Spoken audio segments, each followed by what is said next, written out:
Are you interested in learning more about hyaluronic acid and what it means for your skin? Watch this video. Hi, welcome back to Erin's Beauty Bloom. I'm Erin, and today we're going to talk about hyaluronic acid and face moisturizer. So you're seeing this everywhere. It's advertised by a lot of companies right now. And so I'm going to combine this with a product review for Skin Active Moisture Balm by Garnier. And I'm about halfway through this bottle. I've been using it for a few weeks now. And my first impressions are that this moisturizer has a very non-greasy feel. And this is primarily because there's a limited amount of fatty alcohols in this moisturizer. And because it doesn't have oil, one of the drawbacks for me personally is you can't take off the stubborn part of your eye makeup that doesn't come off when you wash your face. When you use a moisturizer that is rich in fatty alcohols, that little bit of excess eye makeup will come right off. So that is one drawback for this. And if you're lazy like me, you might also feel that way.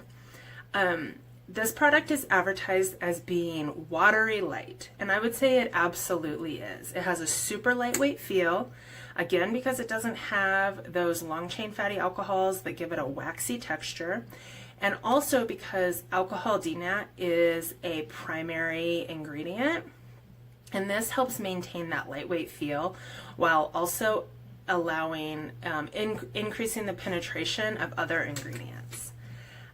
One thing to consider because of the lightweight feel is sealing it in with a moisturizer or product that has some emollient properties. So like an oil or something with fatty alcohols is going to help seal in the moisture that's provided by this and the moisture that's drawn in with the hyaluronic acid. So hyaluronic acid. It's advertised as having hyaluronic acid right on the website. What it actually has is sodium hyaluronate. So sodium hyaluronate is a salt of hyaluronic acid, and it's generally used because it has a smaller molecular weight. And so this is really important. I'm going to do a little bit of a deep dive right now. So as consumers, you can better understand the actual ingredients in your products. So this brings to light an important concern. So it's advertised as having hyaluronic acid, but when you read the ingredients, it says sodium hyaluronate. This is important because it brings to light some issues with cosmetic labeling. Hyaluronic acid and sodium hyaluronate are used interchangeably in products, in product labeling, and when you start to dig into the research, they're not only used interchangeably, but they're also referred to collectively as hyaluronan. So all of these molecules, there is no strict definitions for each one. So this is important because they differ in molecular size, and each molecule has their own advantage. So low molecular weight hyaluronic acid is thought to be able to penetrate the skin and provide deep moisture, while large molecular weight hyaluronic acid sits on top of the skin and draws moisture in. You'll also see that advertisers will say this product contains hyaluronic acid like what's found in skin naturally. This is partially true. Hyaluronic acid is found in your skin naturally, but the hyaluronic acid in our skin varies in size from 5,000 Daltons to 20 million Daltons, depending on the tissue that it's found in and the number of polysaccharide repeats. And for reference, the size of molecules that are able to penetrate the skin have to be below 500. So again, naturally produced hyaluronic acid ranges from 5,000 to 20 million Daltons.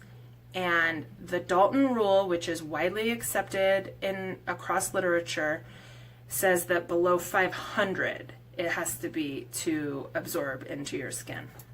So it's even the smallest molecules produced naturally are an order of magnitude larger than what we can apply and expect to be absorbed through our skin. So any moisturizer that has large weight hyaluronic acid is able to draw moisture to the surface of your skin, but it's not going to penetrate and provide deeper moisture. Smaller weight hyaluronic acid is thought to penetrate deeper, but without better cosmetic labeling, we don't actually know the size of the molecules being included in the products that we're buying. So depending on your individual goals, either molecule has its advantage, but there's also a need for better labeling so as consumers we understand what we're buying.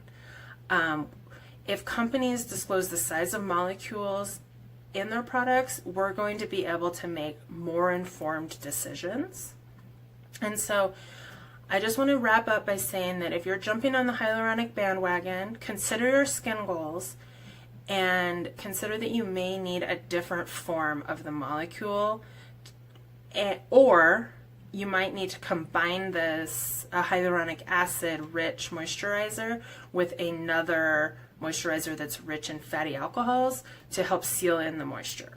Otherwise, it's probably just going to evaporate. So just be aware that all these companies that are advertising hyaluronic acid, that it might not be doing what you thought it was going to do.